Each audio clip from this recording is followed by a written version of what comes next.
Même les tremblements de terre, personne ne les ressent. En Norvège, d'ailleurs la Norvège, personne n'en parle. La dernière fois que ce pays a inscrit son nom dans l'histoire, c'était pour les accords d'Oslo en 1993.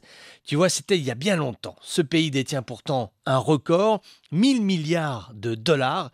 C'est le montant de son fonds souverain, de l'argent qui est tombé dans les caisses de l'État grâce au pétrole et au gaz des mers du Nord.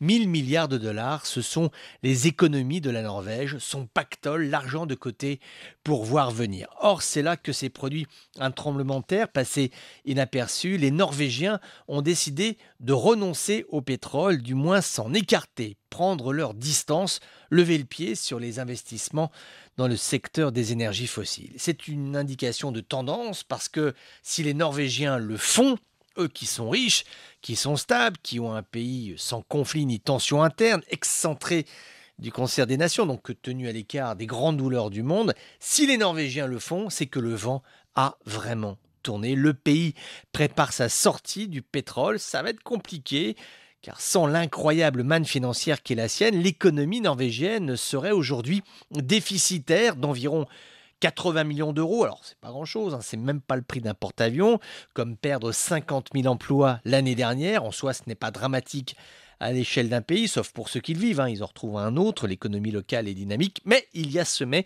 qui doit être entendu de façon très ponctuelle. Le gouvernement boucle son budget en ponctionnant quelques millions d'euros dans son fonds souverain. Il ne faudrait pas que cela devienne une habitude, parce qu'après, c'est l'histoire de la vache qui tourne en rond dans son champ, et quand elle a mangé tout ce qu'il y avait à manger, il ne lui reste plus que les larmes pour pleurer. Comment un pays comme la Norvège va-t-il faire pour se ressaisir? Il bénéficie de la pêche, de l'énergie éolienne et en fait, tu te rends compte que si tu lui enlèves les ressources naturelles, il ne lui reste pas grand-chose. Il n'y a pas une flottée de start-up ni un tissu industriel manufacturier très développé. Les Norvégiens sont pas encore trop inquiets, mais soucieux de leur avenir économique et politique, puisque leur noir leur octroie le luxe de l'indépendance, de la quiétude, vivre loin des tourments de nos pays. En Norvège comme ailleurs, la transition énergétique est en route.